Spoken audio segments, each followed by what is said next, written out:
Okay, so now we're getting into the law, the legal requirements, and the NFPA stuff. So OSHA, which basically regulates your facility if you're in the United States, OSHA is the law essentially that says your facility must comply with these things. Specifically for combustible dust, OSHA has what's called a National Emphasis Program or an NEP specific to combustible dust.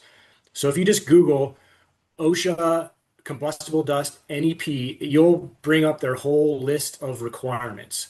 Now, within there, they kind of tell you what is required. You have to mitigate and the risk associated with combustible dust. They're not as prescriptive necessarily as the NFPA, which is referenced in the OSHA standard.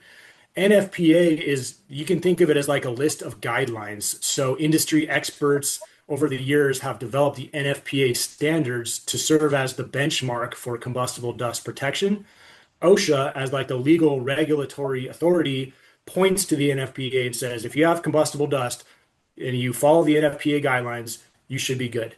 I will just add as one little caveat, really, NFPA, like I said, is not the law, it's the benchmark. So you can design your whole system to align with the NFPA standards and requirements. You still may have your fire marshal or your OSHA regulator come in and say, I want you to do this, or the other thing for whatever reasons.